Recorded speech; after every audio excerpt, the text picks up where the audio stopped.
Luiz Inácio Lula da Silva and Jair Bolsonaro are the top contenders in the 2022 elections. Most Brazilians are so much focused on the presidential race that they sometimes forget that they'll also vote for senators, federal congresspeople, as well as state governors and lawmakers. And that matters because in a multi-party presidential system like ours, the governing capacity of presidents depends on congressional support. If you live in a country with only two parties, such as the United States or the United Kingdom, that equation is a lot more obvious.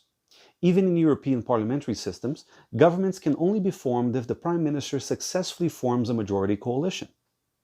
In the Brazilian case, though, presidents are elected irrespective of the party distribution in Congress. Since 1989, no presidential party had more than 20% of seats in both House and Senate.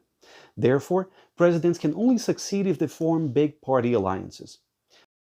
And the truth is, no matter who takes office as president next year, it is still uncertain whether they'll enjoy enough parliamentary support to pass legislation, propose policy, and push their agenda forward.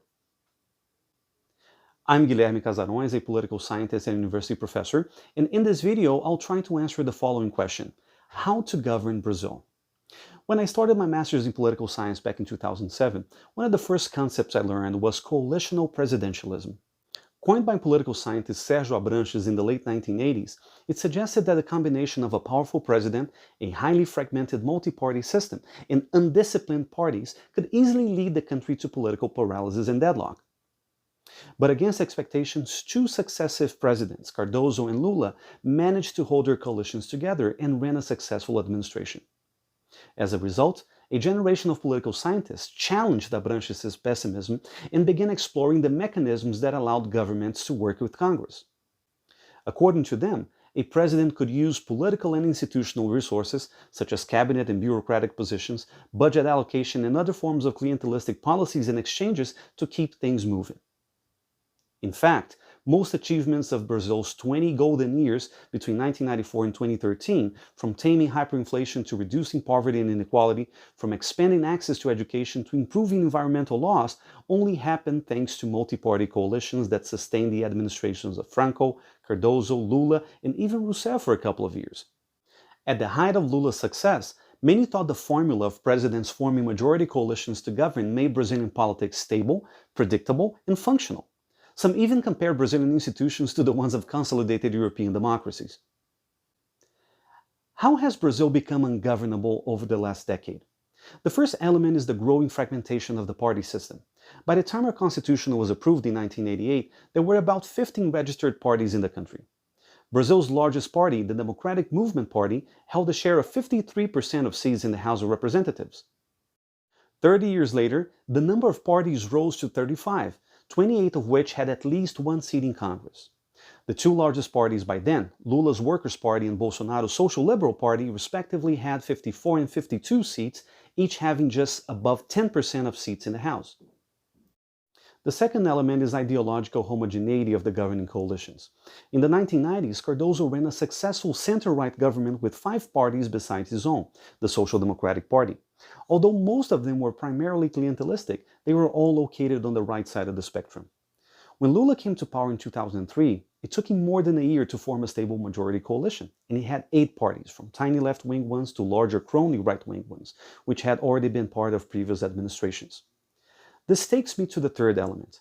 Besides increasing the number of ministries to accommodate political allies, corruption and log rolling were Lula's form of holding the right branch of the coalition together, as revealed in the Mensalão vote-buying scandal back in 2005. Some politicians were purged, some were indicted, but the illegal methods of governance remained in place, becoming more sophisticated and widespread as the Lula administration had to pass more ambitious legislation.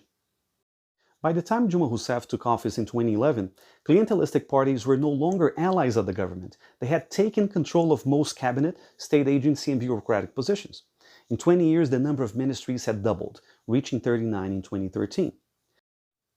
But Rousseff's constant clashes with her allies over corruption accusations, as well as her unwillingness or inability to pay patronage politics, quickly undermined her political support in Congress. Although she got re-elected by a thin margin in 2014, allied parties soon began to jump ship as her popularity waned, paving the way for a controversial impeachment trial in mid-2016. Vice President Michel Temer replaced Rousseff under claims that he had staged a parliamentary coup, working with fellow party member and all-powerful Speaker of the House, Eduardo Cunha, to garner votes for the impeachment through pork barreling and political favors. While Cunha was stripped from office some months later and arrested for bribe-taking and holding secret offshore bank accounts, Temer was able to secure a coalition of 13 parties, including former opposition parties, that allowed him to survive through the end of his term, despite a historically low approval of 5% and several corruption allegations. He too was arrested, but only a few months after stepping out of office, and both were eventually released from prison. For some time, Jair Bolsonaro, who ran on an anti-corruption, law and order platform, said he wouldn't do politics as usual. He captivated voters by incarnating the spirit of renewal and brushing off crony parties, then already known as Centrão, Portuguese for big center, as the enemies of the people. Indeed, Bolsonaro reduced the number of ministries, replaced politicians for military officials, and refused to give away patronage to some notorious crooks. But as impeachment accusations gained ground and Bolsonaro's political survival was hanging on a thread, the Centrão threw him a lifeline. It has allowed him to remain in office until now, as a weak president whose strings are pulled by powerful local oligarchs and crony parties. But will that be enough for him to get re-elected? And most importantly, will Brazil's democracy survive to such model of governance if no meaningful reform is undertaken?